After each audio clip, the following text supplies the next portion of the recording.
All right, so I'm starting the recording. Okay. Let me just get my timer set up.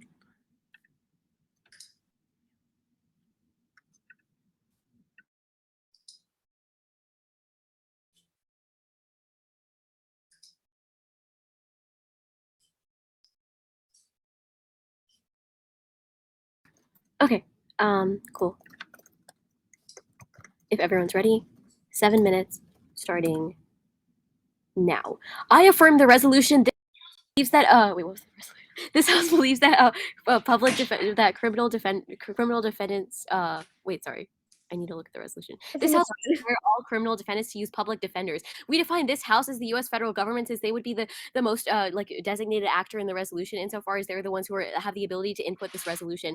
A few framing issues. One, we should weigh this round under net benefit, or the most amount of good for the most amount of people, since like all the people in this resolution are criminal defendants of different people across the country, which means that they're all going to be affected with it, which means that we should use this round under net benefit. One observation: the passage of the plan would inherently encourage private attorneys to shift to public defense, which means that even if we have a lack of public defenders in the status quo, passing the plan would incentivize other private attorneys to shift to public defense. The second observation is that you could still rise in the ranks of public defenders. So even if you are a public defender, there are still ranks of public defenders that you can get better or start or get more pay. With that, the first advantage is going to be inequality. The A point is that inequality in the justice system is common in the status quo. For example, people can choose which lawyers they want to have, and they can pay them as much as they want in order for them to defend them. The B point is going to be O.J. Simpson. For example, he used Johnny Cochran, and he captured the spotlight during the O.J. trial, and he was specifically hired and paid millions, along with like 5 other lawyers or like 6 other lawyers in his dream team, which he could pay millions for, because he had the resources and money to shift out of the trial, which means that because he had so much money, he could pay for these first class lawyers in order to represent him. And that means that because he had such high class lawyers, he could use them to all of these really educated, really rich people that he could use to leverage, since they had contacts in the law industry, and since they also had a lot of money.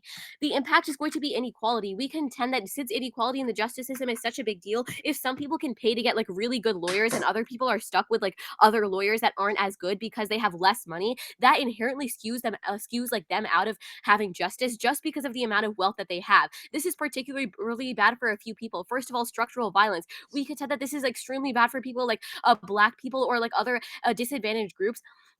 Oh yeah, also, if you guys have any questions about the plan text, you guys could just ask a POI. Anyway, yeah, so no, this is bad for a few reasons. First of all, we said structural violence. We could say that it's extremely harmful for especially Black people, because in the law, in the justice system, they are inherently disadvantaged, which means that because of all this structural violence that they have to endure, we could say that it's even worse for them insofar as they're less represented in terms of lawyers, etc., which means that inequality is going to be perpetuated for them. But second, women, when they're fighting domestic abuse cases, it's hard for them to rise out of the domestic abuse cycle, especially since the wage gap is so high, which means that women make less, but also they have a harder time rising out of domestic abuse cases, because other men who are their abusers can just pay more to get out of the same case. The second advantage is going to be corruption. The inherent is that the status quo private lawyers are paid immense amounts of money to the point where they can be easily motivated to break the law to obtain illegal evidence, or other illegal tactics.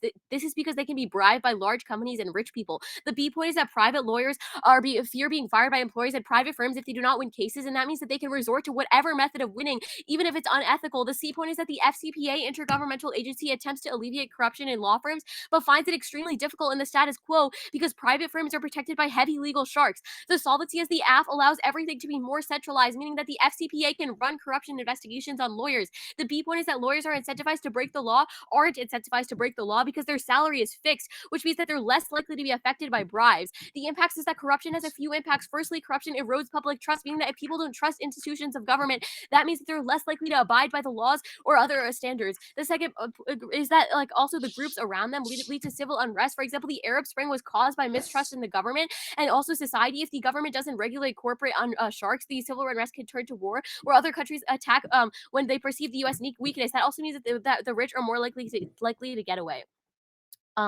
Okay.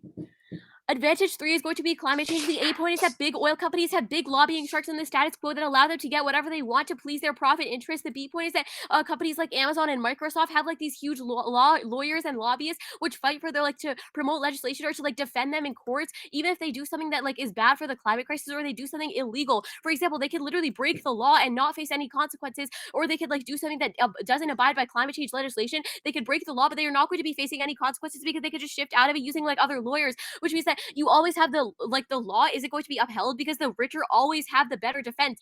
And the C point is going to be like indigenous lands, because now companies like Amazon or Microsoft, they can like break laws or like other companies, they can break laws by just dumping trash on indigenous lands, or like or doing like bad things to indigenous people, and they won't get any benefit, like they won't get any like impacts, or they won't face any consequences for this because they could just pay their way out or get extremely good lawyers that could just take them out of this. But the solvency is that when the plan passes, if these companies were to do anything illegal, they're going to be forced to like get the regular average lawyers that every other person is forced to get, which means that they can't just like get out of their punishments.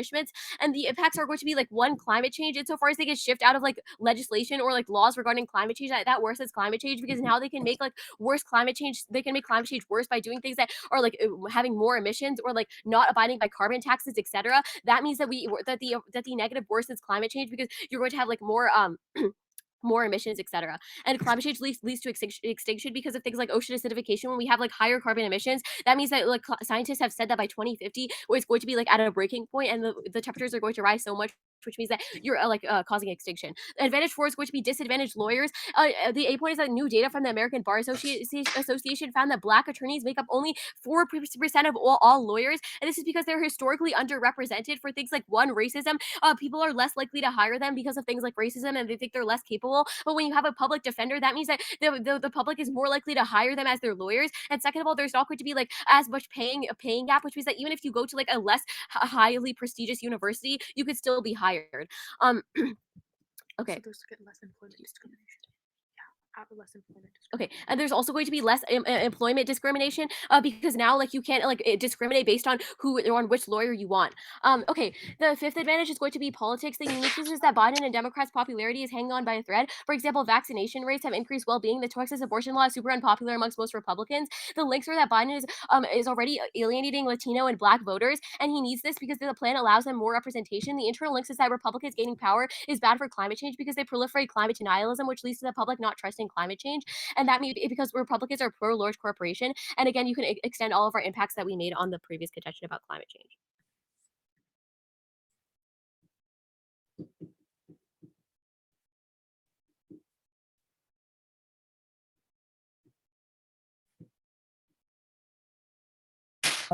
Okay. To this conclusion of this last one. Okay. Cool.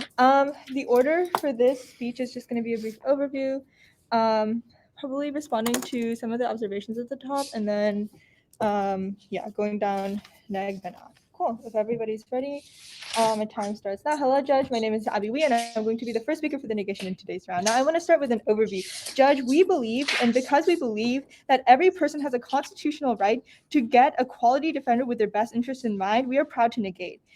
A couple observations at the top. We see that the negations case is not trying to prove that not that all public defenders are bad, but that systemic issues and problems within this public defense system means that there are problems with the performance of public defenders. We also see that public defenders are also human. They are not free of the biases that people and like normal like lawyers are affected by, and they're not always correct. Okay, with that being said, I want to move on to the affirmations observation about the first thing about encouraging private turning to public defense. We see that essentially this and the thesis for all of my responses to their case is that people are fundamentally driven by a profit motivation, right? So this one, the argument that people are going to turn to private people are going to turn into public defense officers, which we will prove have extremely low pay and really shitty working conditions, is probably not a true argument. However, if literally every single criminal defendant needs to use a public defender, then the market and the number of private lawyers is probably going to shrink because there is less opportunity for these for-profit lawyers to shift regardless. Okay, and I'll get to that more in terms of the case. And for-profit lawyers will shift to like prosecutors. Right. And then these for-profit lawyers will shift to being prosecutors who are actually paid more than criminal defendants. This is on net worse because we see that prosecutors are a major issue in the public defense system. Okay. Cool. With that being said, let's move on to the first contention. This first contention is about how the public defender system is awful. We see that this system is chronically underfunded. We see that with 60 to 90% of criminal defendants who can't afford their own attorney, and 55 million cases total that U.S. public defense officers have to take per year, we see that the result is that each public defense officer has 25% less time to commit to a case than a normal private defender. In the New Orleans Office of Public Defense, we see that they have to represent 85% of all people who are charged with a crime in the city. However, they get 1/3 of the budget of the district attorney. We see that each New Orleans public defense officer has to take 300 plus cases per year, which is double the recommendation of the bar. We see that the ACLU, which has been essentially protecting civil liberties for decades, have been trying to sue state governments because of this chronic issue of public defense systems. But there are 50 states, and these issues are still persisting.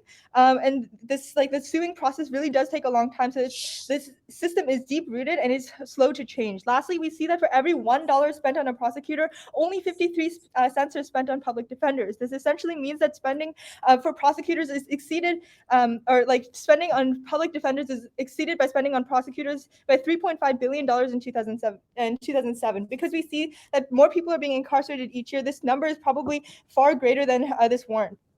Okay, the second point here is about no quality control. We see that the system of public defense means that every single criminal defendant gets a randomly chosen public defender. This means that because private lawyers are incentivized to do well and protect their customers and prevent them from, go ahead. So do public defenders in the world of detective, don't they still have to abide by the regular lawyer standards, i.e. they have to pass the bar exam and gone to universities, etc.? They just tell people to plead guilty. Yeah. But right now, and I'm going to get to this later, but they actually tell people to plead guilty because they have so many cases they can't get through all of them. 90 to 95% of public cases are pled guilty. Right. 90 to 95% of public cases are actually pled guilty. Okay, moving on. So we see that ultimately public defenders really are not, even if they are really, really bad and they incarcerate a lot of their clients, they still get cases which kind of is the pipeline to prisons. The last thing is on research access. We see the Brady laws are essentially how prosecutors give information to defense lawyers to essentially defend their clients. However, we see that 16% of reversals of wrongful convictions from 1973 to 1995 were due to wrongful suppression of evidence. We see that Brady laws have continued to be systemically violated, and this really hurts the ability for public defenders to actually gain access to this information, especially because they don't have time to suss out detailed case information like other lawyers might do. So the impacts of this are a couple-fold. We see they have an overload of prisons where you have an increase of violence in prisons because more people are getting incarcerated. We see that we also have less infrastructure, necessary medical care in these prisons, which probably exacerbate these issues. The second is public defender mental health. We see that a 2021 study finds that public defenders suffer from something called the stress of injustice, which is linked to overworking, but also the criminalization of mental health and etc. Content warning for this general speech, suicide, incarceration, violence. Please let me know if that's not okay. We also see that this results in high rates of public defense suicides and low rates of mental health. Which would also probably negatively affect their performance. The last impact is that of the economy. We see that as more people get into prison, there are less people who are able to work and contribute to the economy. There's more homelessness because people who get out of prison often have trouble getting back into the workforce. Sorry, I don't really have that much time. And we see that essentially, this whole system of incarceration and increased incarceration costs $57 billion to $65 billion of cost to the government per year. This number is only going to increase under the affirmations plan because this means that they're trusting a system that incarcerates 90 to 95% of the people they're supposed to represent and puts them in prison. Okay, the second disadvantage is that of racism. We see that primarily, 80% of felony defendants are charged with a crime had a public attorney, which essentially shows that these public defense systems really do not protect the people that they're supposed to protect. Furthermore, we see that the American prison population is up 10 times since 1963, with 2.3 million inmates due to decades of war on drugs and tough on crime policies. Okay, and lastly, we see that on average, a public defender would have to work 3,035 work hours or 1.5 years of work to do the years of worth of work that exist. Ultimately, the last thing to note is that the Equal Justice Initiative, which essentially supports people who are wrongfully convicted, will actually become their public defenders or for free. The affirmation means that these kinds of things that prevent these wrongful incarcerations or protects people of color who are disproportionately charged with crimes, these organizations go away because there's no longer a need for them. This probably means that you're increasing like wrongful incarcerations on net. The affirmation again just means more people in prison. How can understaffed, underfunded public attorneys compete with big business, well-funded prosecutors? What? The impacts, sorry, I really don't have time. The impacts are racial harm, where we see that a third of Black boys are incarcerated. Essentially, this makes the arguments. This essentially makes this issue of like disproportionate racial incarceration a lot worse, and takes away the opportunity for these like other like less biased systems to work. Yeah, I'll take your POA real quick. Yeah, can you just repeat the overall warrant for the third contention? I mean, the second Like, contention. what's the warrant for why organizations would go away or why they would like? Yeah, because these organizations are specifically for defending criminal defendants, But they're not public. But they're not public. They're just so free. They're free, so they offer their services. Yeah. But if you can, yeah, okay. Let's move on to the affirmation case. So on the first contention, we see that it is privileged to think that a Black person will have an equal defense as a white person with a public defender, right? We see that public defenders are just human. They have the same racial biases. They have no obligation or no checkbacks to their quality, right? If you're a bad public defender, you're gonna have like a you can still get cases and you can still like put people in prison. We see that like this, yeah, okay. On bribes. On Brady yeah, says on, like something. on bribes. On the second like argument against contention 1 also serves as an argument against contention 2, where like people can still take bribes, right? We see that Brady laws show that public prosecutors are really bad and they're prone to corruption, especially when you have like when you have people of color involved in this situation. Furthermore, we see that the argument about women in the second contention is probably like non-unique. They don't get defended. The last big thing to talk about is climate change. We see that there are still like people with money will always find a way, but we see this in corruption. But we also see that you can get private investigators to like change evidence. We see this with the way that people fight like SAT like score releases. Like rich kids will always find another way to get a higher SAT score, and this like disproportionately like benefits them. So for these reasons of inequality primarily, but also like an increase of incarceration, we strongly urge a vote for negation. Thank you.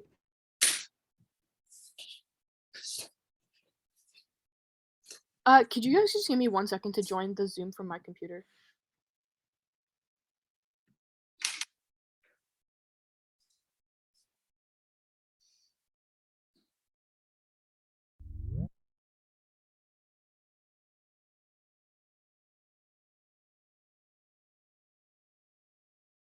Cool. So brief off-time roadmap. I'll start off with an overview of the round. I'll start off with the fourth advantage, the fifth advantage, and then I'll move down. Okay, actually, yeah, sure. I'll start off with advantage 5, and then advantages in order, and then disadds. Does that make sense to everyone? Sorry, I can repeat the order if that. Everyone good? Okay, cool. Let me just get my timer out. Okay. We can start on my first word.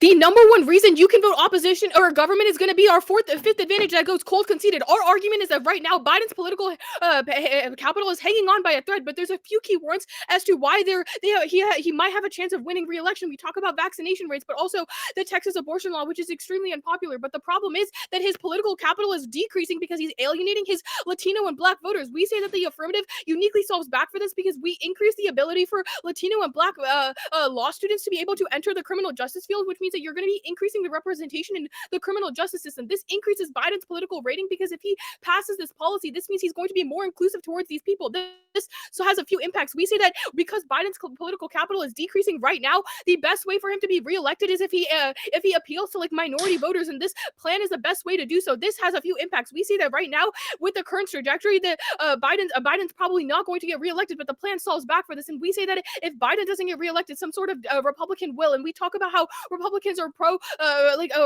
large corporations, which lead to climate denialism. They have no incentive to solve back for climate change. Our argument is that right now Republicans get millions of dollars of funding from large oil companies and things like that, which means that they cannot solve back for climate change. But secondly, we make arguments about why they proliferate climate denialism. This is going to be a really, really key argument because they concede that the weighing mechanism for this round is going to be net benefits. That means that if we have an extinction scenario that goes cold conceded, that then we talk about how climate change leads to ocean acidification and things like that, that is a reason why you can vote government right here. This argument goes cold conceded. Don't let them respond to it again. It's literally conceded throughout the entirety of their last speech, and this means we have 100% strength of link to this argument. This takes out a lot of their arguments because we say that climate change comes first before they make any sort of arguments about like structural oppression or solving back for racism on the framing.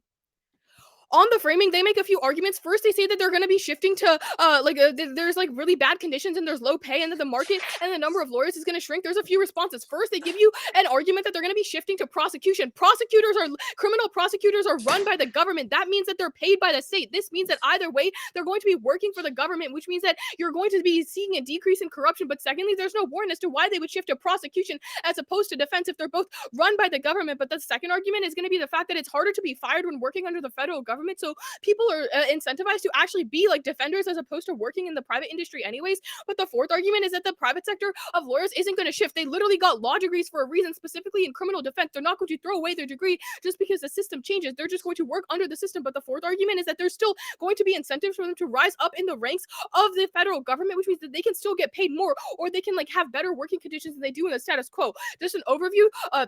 To the round, all of their arguments are reasons why the status quo is a bad thing. Every single dissent is just more uniqueness for the advantages because they tell you that right now defense attorneys are overworked and underpaid. But we say that this changes with the affirmative plan because now you're going to be massively shifting all of these lawyers into the defense industry, which means or the defense field, which means that you're going to be solving back for all of the poor working conditions in the status quo on advantage one.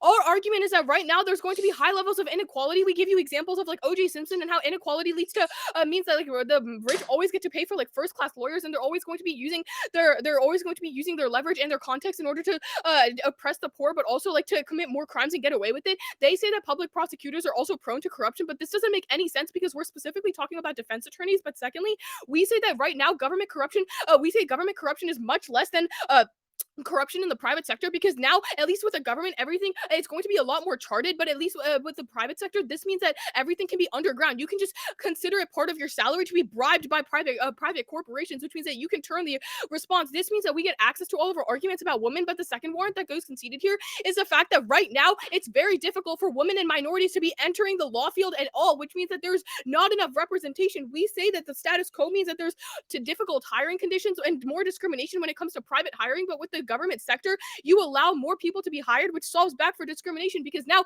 the people who are oppressed in the status quo are now going to be defended by other people in their same group on advantage too. We see that corruption is really high right now. We talk about how status quo private lawyers are paid immense amounts of money. They don't really extend any of their, there's not a really good analysis done here. We say that private lawyers fear being fired by employers and private firms if they do not win cases, which means that they're going to resort to illegal taxes. This incentive is not there in government cases because they have fixed salaries. This warrant goes conceded, which means we get access to all of our corruption scenarios, which means that we tell you that corruption leads to an erosion of public trust, which we say leads to more civil unrest. Then on climate change, we make arguments as to why big oil companies and have like a lot of lobbying sharks. This advantage also goes conceded. Remember that if it's conceded, it has 100% strength of link. Our argument is that right now big oil companies have a bunch of lobbying interests and they also have like huge lawyers that allow them to do things that are illegal, which exacerbates structural oppression, but also exacerbates climate change because they can just do whatever they want and get out of it because they have rich, fancy lawyers that get them out of it. The impacts are going to be climate change and ocean acidification. Insofar as they don't contest any of these arguments, that means that they have 100% strength of link on the disads. The first they make a few framing arguments about how lawyers are inevitably human and how the system is chronically underfunded. There's 25 million cases and public defense has less time. The argument here does not flow through because we say that this changes with the affirmative. We say that our plan forces defenders who already have law degrees to shift to the defense and the government, which means that now they're not going to be underfunded and they're not going to be underpaid. But secondly, all of their arguments are just more uniqueness for the AF. If more people are going to be working in the industry, that means there's going to be less burden on each individual lawyer. On their first argument about quality control, they say,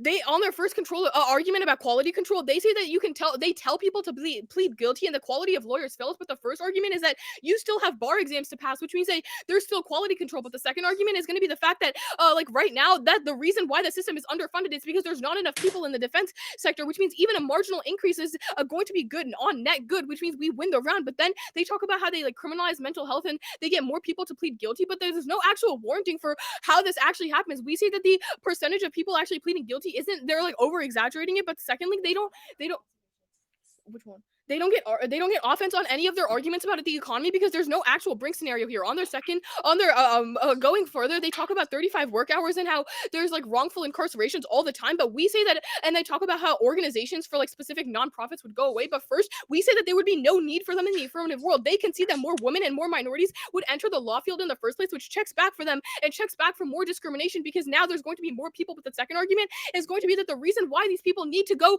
to these groups in the first place is because they cannot afford private lawyers in the status quo. That is a reason why you should vote government, because right now it's too expensive for them to even be able to afford this. But then you should look to the fact that all of their arguments are outweighed. None of their impacts even terminalize to like anything that leads to like high magnitude impacts. And we say that you should frame your ballot off of which scenarios have the highest probability. And insofar as that's true, we say that climate change has the biggest probability because not only does it lead to like mass ocean acidification, but it also hurts the minority groups the most, which means that now you should prioritize climate change. Insofar as we have two advantages that give you independent links into why we solve back for climate change, that's going to be really key in the round. But secondly, moving on to their observations, they say that they don't have to prove at all that all public defenders are bad and that there's problems with the status quo. But no, they have to prove that private defenders are on net better than public defenders for society as a whole, which means they give you like individual instances, but look to the fact that on net it is better if private defenders transition to the public sector as opposed to working in the private industry. This means you're helping more people. But secondly, look to all of these solvency deficit arguments that go conceded about how being a defense attorney still pays pretty well and that we would shift working conditions. Okay, cool. All right, so the order for the speech, I'm going to try and be as clean as possible. I'm going to start with an overview statement that you can probably just float out on the framework level. I'm then going to move into responses to the like observation level arguments on the framework. And then I'm going to cover the neg case. The order is going to be, it's going to be in order. And then the aff case and the order is going to be politics and then the aff case in order. Cool. Is everyone ready? My time's going to start in 3, 2, wait. Yeah. Okay, my time's going to start in 3, 2, 1. Judge, the overview to be straight around is that what we fundamentally see is that the government will not fund public defense attorneys. The only thing we have to prove to you in order to prove that the affirmation plan is a bad idea is show that the government has not increased funding for public defense attorneys whatsoever over the past 10 years, despite the fact that demand for public defense attorneys keeps going up. More and more people are prosecuted, more and more people are sent to court, and yet the government keeps decreasing funding for public defense attorneys. To the point where my partner Abby reached to this entire warrant on the fact that prosecutors are paid prosecutors are paid $3.5 billion more than defense attorneys in the status quo and funded $3.5 billion more than any defense attorneys. You're buying that the U.S. prosecutorial system is fundamentally flawed to the point where public prosecutors are paid more than public defenders. People that are sending people to jail, people that are putting people into prison get more money than people that protect those individuals from going to jail. That essentially proves to you, Judge, that the entire criminal justice system is terminally messed up to the point where pushing more and more people into being public defenders does nothing to fix that issue. Because the affirmation cannot prove to you that doing their plan will make more funding for the public defense industry, and all they tell you is that it'll push more people to be public defenders, you're going to be voting neg. Let's cover the actual arguments that they make. On the framework level, we tell you that public defense is specifically bad pay and people are driven by profit motives. Now, there's two scenarios. Either one, you buy our argumentation and you believe that public defenders are going to start being prosecutors instead. This is empirically true, given that like defense attorney degrees are specifically law degrees and can be transferred. E.g., someone who is a public defender can become a private prosecutor if they want to, if they're no longer allowed to be a private defender. So take an individual who's making like $70,000 a year as a private defender. If suddenly their job is like gotten rid of, they'll immediately become a private prosecutor instead. The point where the opposition agrees that the system is fundamentally underfunded and that public defenders are not being paid enough in the status quo. If private defender jobs go away, private defenders are not going to become public defenders. That is not profitable. They'll become public prosecutors instead, which is specifically bad because it increases the number of people that are prosecuting. It increases the divide between those that protect criminals, i.e. public, and those that try and prosecute. I'm sorry, I don't have time right now. The next argument here is that like there is no increase in funding that will occur. If anything, pay will get worse. If there's more and more public defenders, that if people are becoming public defenders, but there's no increase in the amount of money that's being put into the public defense office, pay just gets worse for public defenders. This means on net worse quality of life for public defenders and worse quality of life for the people that are being defended. Also, because they have from the offices come from also a lot of the funding from offices come from taxes and like those kinds of things, which means that taxes will go up at best in the world of the affirmation, because it means that there needs to be more funding for the public defense office, which is uniquely bad. We see that the U.S. government never puts funding into public defense. It is literally in their best interest to keep protecting like private property and keep protecting prisons to the point where the U.S. government literally prioritizes putting people into prisons over protecting individuals. Because the U.S. government is like terminally a bad actor, we see that increasing the amount of public defenders does nothing to increase the amount of funding that's going toward them. Okay, yeah, that's kind of the overview statement. On the negation case, first on the public system bad argument, the first contention that my partner Abby reads, literally the only response that they have here is that we're over exaggerating, but to the point where 90 to 95% of all public defense cases are pled guilty because public defenders are so terminally overworked to the point where they just like have these meet 'em and plead 'em deals where they basically meet their clients minutes before the prosecutorial thing starts and then just tell them to plead guilty in order to avoid the case. We tell you that public defenders are terminally overworked, but beyond that, to the point where like every public defender needs on average 1.5 years to do a year's worth of work that they get. We tell you that they're so overworked that like increasing the amount of public defenders does nothing. Beyond this, to the point where we've like no linked their scenario in which they somehow increase the number of public defenders by telling you that profit incentives mean that anyone who is a private defender right now will simply become a private prosecutor instead in the world of the affirmation. You're buying that the only thing that they do is number one, increase the number of cases that public defenders have to take on. They don't do anything to increase the funding that public defenders get, and they don't do anything to increase the number of public defenders because people who are private defenders in the status quo will just become private prosecutors instead. The next scenario my partner Abby reads to is about how right now rich people will do literally whatever it takes to like get better. What this specifically means is that even if private defenders go away, things like private contractors might still exist, right? In the world of the affirmation, we can see that rich people create a whole new industry wherein people that were formerly private defenders just become contractors that give advice to public defenders. This would fundamentally function the same way that a private defender does, just instead of being in court and representing an individual and being paid for it, they would be paid for giving advice to a public defender instead. This essentially is telling you that like rich people will always rig the system. That's probably a non-unique argument. Finally, on the impact level, I want you to specifically extend the humongous impact of the fact that more and more people being put into prison is uniquely negative. Look to the fact that like an overload of prisons results in worse conditions for the people inside prisons, more violence, like worse funding of infrastructure, less jobs because people are trapped in the prison pipeline wherein they have a prosecution on their record because they had a bad defender and then are unable to get a job. Like this literally traps people in cycles of poverty, which is going to be one of the biggest impacts in this round. Next on the racism argument, they try and tell you that the equal justice initiative wouldn't have to exist because there'd be more representation. So we tell you that this is like literally not true. Like Kamala Harris being a black woman did not mean that she prosecuted less people. In the same way, we tell you that like having more representation in prosecutors does nothing to fix actual systemic inequities. In fact, this like what their plan does is make it worse because it increases the exacerbation of like public defenders being overworked while private prosecutors are well funded. Specifically, we see that the equal justice initiative exists to help people that are wrongfully accused of crimes and convicted get out of those scenarios. The equal justice initiative is a free organization that is not included under the public defense like mindset. Essentially, they operate as a quote unquote private defender, but they are free for defendants. In the world of the affirmation, these organizations go away. The impact of getting rid of free equal justice initiative organizations is humongous because it means that every single individual who in the world of the affirmation is like underserved by the public defense attorneys is unable to have any other means of legal resource. It also means that people that are trying to get their cases overturned are unable to because the equal justice initiative is one of the only organizations that does that right now, and they would not be allowed in the world of the affirmation because they are technically counted as private defenders even though they are free. On the racism impact, extend the like systemic impact. You're going to see that systemic impact is probably the biggest in the round because people are constantly overlooked by magnitude and impacts rather than like high probability systemic impact, to the point where Black people are literally disproportionately incarcerated, and that will only get worse in the world of the affirmation, where they literally create this like imbalance between the funding given to prosecutors versus the funding given to defendants. You're going to be voting for the negation. But beyond that, I want you to send the specific argument that right now spending for prosecutors is $3.5 billion more than spending for the defense attorneys, because the affirmation does nothing to increase spending for defense attorneys. All that they do is basically create this exacerbation, put more and more pressure on public defenders, and reduce any opportunity for legal recourse for anyone else. Essentially, people that are trying to prosecute individuals get the option of having a private prosecutor that they can pay, while the people that are guilty and the people that are going to be prosecuted and sent to jail do not have any option of recourse. This essentially like exacerbates the divide and just makes the like path to prison even worse. Prison is specifically bad as well. Yeah, I'll take it. Sure. So you talk about how prosecutors are going to be like are going to be private, but insofar as criminal prosecutors are literally run by the state government, what's the warrant for why they would be like some sort of private industry?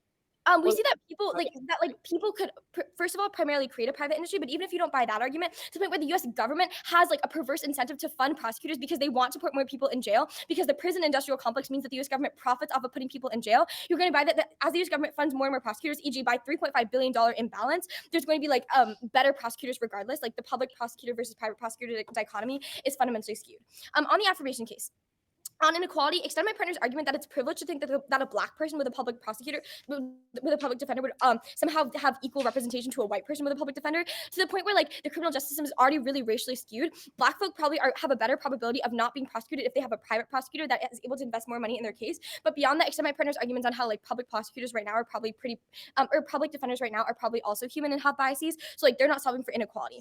On the politics advantage that they read to you, we're gonna have a straight turn here, because if Black and Latino folks are getting incarcerated, incarcerated, they're probably not going to vote for Biden. Beyond that, Biden doesn't give a damn about climate change. Look at the fact that like gas subsidies have not decreased from Trump to Biden. Like pretty much all US politicians are the same in that matter, and like the US government is specifically perversely like it has a perverse incentive to not prioritize climate change over profit. Biden doesn't care about climate change, so like their politics disadvantage is like a no link to the impact narrative of climate change. On the climate change impact, extend the solvency take out that rich people will invent new solutions regardless, i.e. big corporations will somehow be able to still win cases if they just like pay their public defenders more. Extend the Brady warrants for the fact that like public prosecutors are corrupt right now and that they don't give defendants access to information that they are legally supposed to give defendants access to. That's probably a straight solvency takeout for any arguments that they give to you about how public people are less corrupt than private people, because public prosecutors right now break legal laws. For these reasons, we would a strong vote for the negation team. Cool. Awesome. They're kind of an increased funding for public prosecutors. Okay, For cool. public defendants. Okay. So the order for the speech is just going to be I think it's better if y'all flow this on a new sheet. I'll just be taking a look at like the overview, paths to the ballot, and doing some impact weighing. Cool. If everybody is ready, and please tag in if you need. My time will start now. Judges, fundamentally, we see that the government cannot and will not improve this flawed system of public defenders. The affirmation slaps a bandage on the system by somehow saying on like a weak link that this like their affirmation plan is going to increase the number of public defenders. Ultimately, this is like putting a band-aid on a gunshot wound. This system is built off of systemic inequality that they are fundamentally unable to solve. We see that the affirmation puts the entire prosecution system in the hands of a racist government that profits off incarcerating people. This is the big overview that you should be taking on into the PMR. With that being said, let's take a look at the major arguments that they might go for in their speech. We see that the first argument here is about increasing the number of public defenders and like their diversity. We see that this is false for a couple of reasons. First, look to the warrant that we have been like saying since our first speech about how prosecutors are on net paid $3.5 billion more than public defenders, right? This is incredibly like scary. Because like the government is like literally profiting and trying to like create profit incentives for incarcerating people, but also we see that because people are fundamentally profit motivated, like it sucks, but it's true. This is probably saying that everybody who used to be a private defender is probably going to go into the more lucrative position of becoming a prosecutor, right? A person who used to be a private defender really has two options, right? They can become a prosecutor, which obviously pays more, and they don't have the like risk of being overworked to death, like a public defender, or they can become a private consultant, helping like rich corporations like find like evidence or like build cases against like solving for climate change, right? There's no good alternative that the affirmation provides in this case. The second thing is about like increasing like diversity of like public defenders, right? This probably doesn't mean anything if these people are so overworked that they can't even like devote 5 minutes to like a single case. We like extend like my partner's argument about like meet 'em and plead 'em, right? This essentially shows that my opponents aren't able to give you a single warrant about how specifically this plan is going to empirically increase the number of public defenders and increase their quality. Okay, the other major argument that they give you is like politics and climate change. This is false for a couple of reasons, and my partner has already talked about this, but the big idea is that the Biden administration is really bad for climate change. He's worried about his approval ratings, but he's playing too moderate to actually make a significant dent. At best, this entire argument is a wash. Also, but Republicans have power anyway. Yeah, but at worst, Republicans already have power. Like there is no scenario in which this becomes a unique event. We also see that like if people of color are becoming increasingly incarcerated, then they're probably not going to be voting for Biden, the person who has increased incarceration rates of people of color. They say probability first. Yeah, they say probability first, and this is like probability first. Like we see that we know for sure 90 to 95% of cases taken on by public defenders go to prison. Like this is an incredible statistic, which essentially shows that for charge rates, the rate of charges being brought against a person of color is disproportionately higher. This also probably means that the rate of incarceration for people of color is also going to be higher. You can take a look at the statistic that 1/3 of Black men are actually incarcerated. Like 1/3. This is an incredible number, and this is only going to increase under the affirmations world.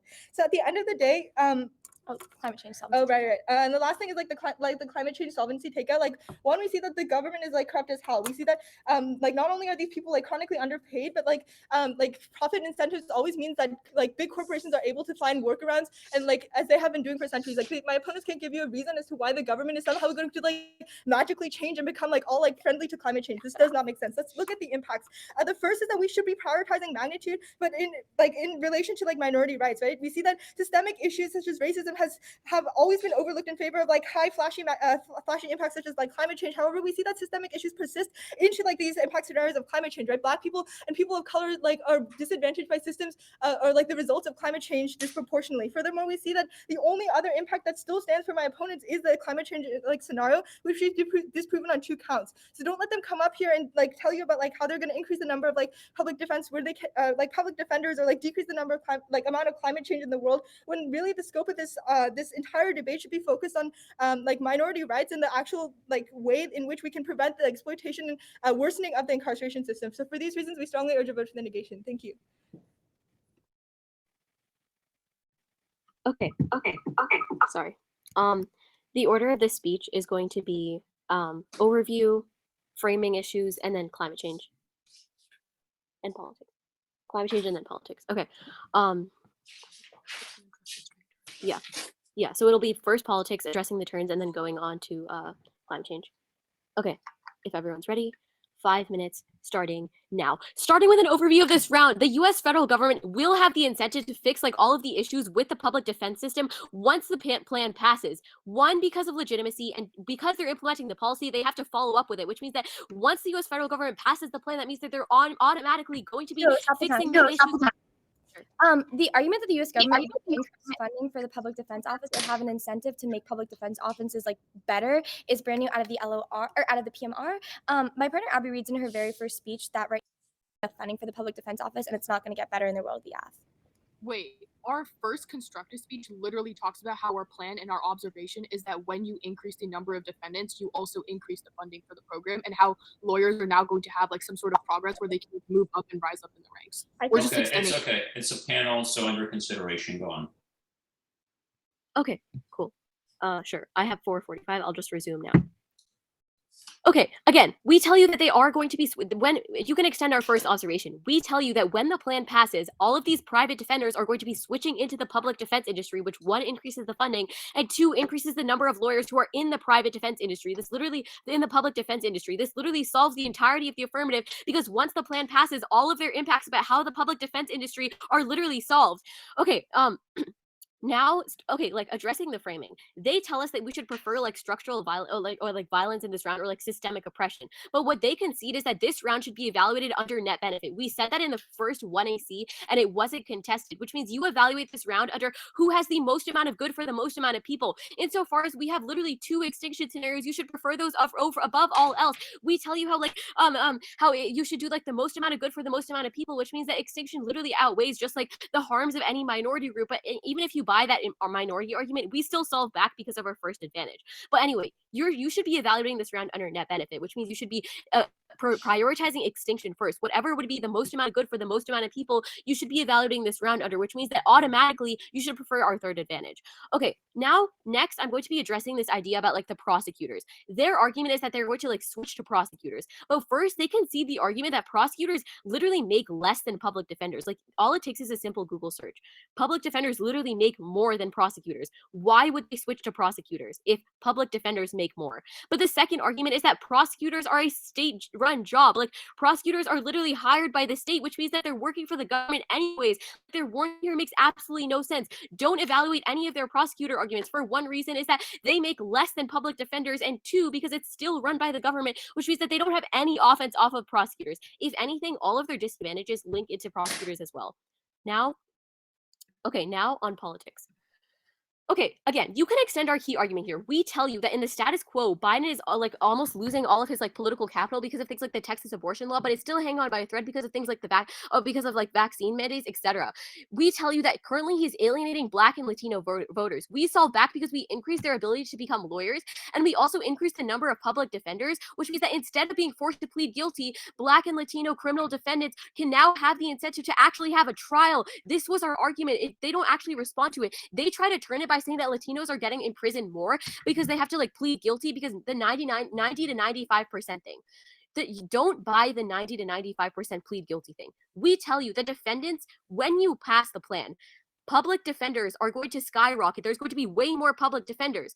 They're not going to be overworked anymore because now we have enough of them, which means that we have enough of them to do the job, which means that they're going to be they're not going to force people to plead guilty anymore because now there's an influx of lawyers, which means that the 99 to 95% thing does not flow through because now once you pass the plan, you're going to have more defenders in the public defense industry, which means that you can actually extend our argument, which is that they're going to be, we're going to stop the alienation of Black and Latino voters because now we're having, they're going to actually have trials, and now they're actually going to be able to become lawyers more, which means that we have access to all of our climate denialism and all our climate change impacts. But even if you don't buy that climate change thing, you can extend our third advantage. They make one response, which is that the rich will always find a way. First of all, they give us this consultants example, but first of all, you can extend the fact that it's literally illegal to pay a public defender underhand. So why would Amazon be able to just pay a public defender underhand? That's literally against the law. They wouldn't be able to do that. We tell you that in the status quo, Amazon and Microsoft have these huge lawyers which they hire privately, even if they break the law. But the way that changes that in the affirmative, you would have the best of the public defenders do that, which means you wouldn't actually have all of these underhand payments or all of these billions of dollars going to lawyers when you could just actually pay public defenders again. This is independent of this is independent of all the framing issues. We tell you that the argument here about climate change is that in the status quo, companies can literally shift out of all of their illegal doings because they could just pay other private defenders.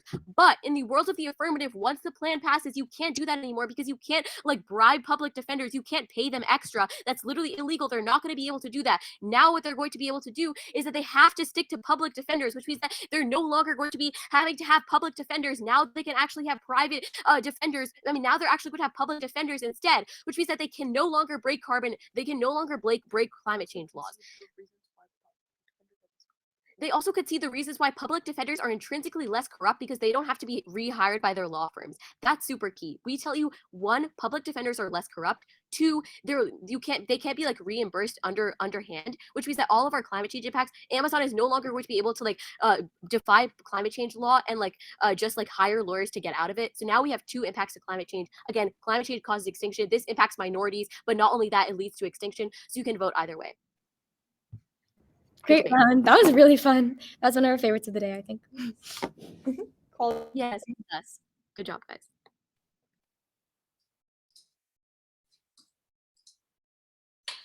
So I voted for Ridge. For me, it was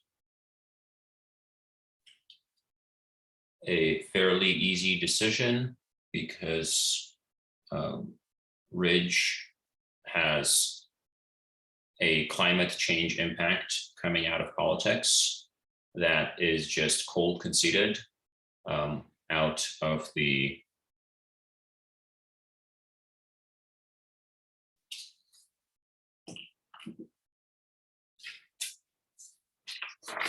let me pull it up.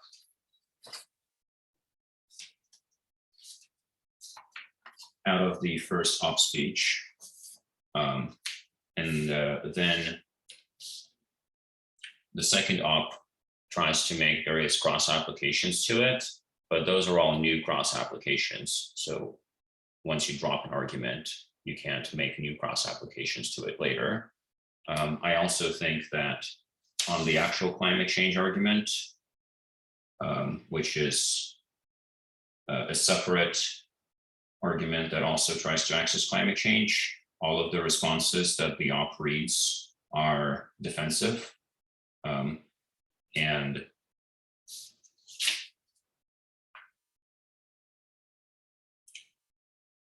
that means that there is at least risk of offense in that one. I think that the Gov wins pretty handily that climate change is the biggest impact in the round because they literally say that it leads to extinction. And also because I think that the op mishandles weighing by telling me that I should prefer magnitude when I weigh, but I don't understand why you would say that given that you're losing in magnitude because climate change is the biggest magnitude impact. Presumably you would want to go for probability. So you're making the wrong call on the weighing. Yeah, so that's just a very straightforward ballot. A couple points of feedback here are, first of all, I think that the Gov is clearly trying to, spread out the op by reading 5 advantages. And if you are op, you should immediately see that this is what they're trying to do to you. And that means time allocation in the first op speech needs to be handled such that instead of putting all 5 of their arguments towards the end of your speech, you should read one disad, then address their case, and then read a second disad, because otherwise you just lose on cold concessions from drops. And secondly, if you get 5 different arguments that are just kind of pretty similar to each other, you should be grouping them just for the sake of efficiency. Are people here? Can people hear me? Yeah, we're here. Yeah, we can hear you. Just double checking that I'm not talking to a blank screen. That's always the existential dread that I have. Lastly, I will make a note to the Gov, which is that a lot of your arguments, but especially the climate change argument, are just wrong, because climate change lawsuits are not criminal lawsuits, right? You can sue oil companies for environmental damage, but those will be civil lawsuits. And this resolution talks about like actual criminal defenders who would go to prison. So that should have been a fairly straightforward takeout, which I don't think the op went for. The last thing I wanted to say to the op was, you make a really good argument. You make a really good argument on the public, the free nonprofit public defense companies, or I forgot how you phrased it, but basically nonprofits that defend people that don't get good defense otherwise. And I think the 2 problems that I have with this argument is, first of all, that you say those would go away, which is 100% true, but then you don't really terminalize what happens when they go away, beyond prison overcrowding, which you can access in other ways, but you don't have any additional offense coming out of that. And second of all, once you think of this argument, why didn't you build a counterplan around it? Why didn't you just counterplan that we would ban all private defenders except for these free nonprofit ones? Because that would get you most of the offense coming out of the Gov. So yeah, that's all the feedback I have. Vidushi? Yeah, definitely. So I agree with a lot of the feedback that Artem was mentioning towards the end, but I actually voted for the neg, so Nueva. This was definitely a really great debate. I can go over the reasons why I voted neg. First, in terms of like the weighing the impacts, I believe that we again have to talk about like the greatest good to the greatest amount of people because of net benefits, whatever, that's fine. However, in terms of evaluating impacts, I think that the neg's argument about systemic issues had a couple of warrants that go unrefuted. I have those on my flow, so I can mention those explicitly later on. But in terms of that, I just evaluate systemic issues first. Like, I do look at climate change, but in the context of systemic issues, if that makes sense. So even if I do go and look at like extinction impacts and magnitude first in terms of the climate change or politics impact or whatever that was, the negations argument about Biden not really caring about climate change and not passing any more green policies does flow through after the PMR. From there, the second half of that argument is private corporations.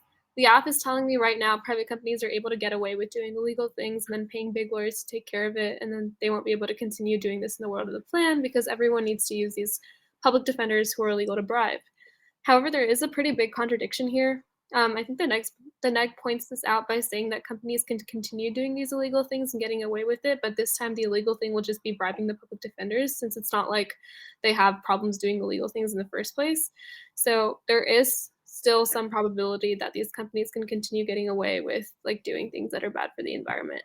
So by the end of this like back and forth between the two themes, I feel like this argument is basically a wash. There's like pretty like fair probability that climate change could either get better or like not get better. It could potentially get worse. So then the other half of the debate is the issues with like funding and biases in the public system. I don't think that I get enough reasons about why there'll inherently be more funding for the public defenders industry from the AF, especially with this argument about $3.5 billion currently being more allocated for funding prosecutors being on the table. Additionally, I think the NEG makes a second pretty important argument about the government profiting from prisons and therefore having less incentive to fund these public defenders, which is completely not addressed by the PMR. I think that was pretty devastating there. So at the end of that debate, I buy that there's not going to be enough funding for these public defenders, even if there are more people in the space. And then I just like classify literally the entire negative case about how this exacerbates all the issues of like racism, discrimination, and poverty, etc., giving me an easy way to vote for the neg team. So that's kind of why I voted the way that I did. But again, in terms of feedback, I think the neg definitely should not be dropping that like climate change impact in the first, or climate change point, and a couple other points straight out of the first speech. The AF does say that like this was conceded. However, they don't really follow up on why there is like a unique reason why I shouldn't let the neg like respond to it in their second speech. Also, I did also notice that the AF was like basically spreading out the neg. So I definitely had a little bit more leeway for the neg to to like go ahead and talk about these points in their second speech. In terms of the point about those nonprofit organizations, I think that's a pretty fundamental point that I think the neg could have talked about a lot more in their last speech as well. And obviously that counterplan that Artem mentioned would have been really, really great, like a pretty smart argument to bring up as well. So definitely consider doing something like that. If you find like one particular issue that you feel like can work as a counterplan, like almost always go for it. Like picks usually work best. Besides that, again, like I think both teams could do a little bit more work on not like dropping like some of the main arguments from the other team. Most of the rebuttal speeches from both teams went towards a lot of just like reputation rather like than weighing and pointing out major voting issues. So would recommend spending more time with that, especially with the AF. I think the AF PMR was like a little bit all over the place. There wasn't like clear structure necessarily. And a lot of it was spent like refuting what the neg said in their LOR. But yeah, that's kind of everything that I had. If you guys have any questions, feel free to contact me. But again, really great job. Thank you both so much. Thank you for judging. All right. Sorry, if you have any questions for us? yeah, I just had one question, Artem. I was wondering if you evaluate the turn on the Biden climate change like contention at all, or if that like solves any kind of like as like any kind of even mitigatory defense on that contention. I don't, because you dropped the Biden contention and then try to return from on an argument that you dropped. Got it. As in out of the If you LO. if you read that argument in the LO, that would be a good argument. Okay. Yeah. Thank you. Okay. Thank you all so much and great round. Bye, y'all. Good luck. Bye. Thank you.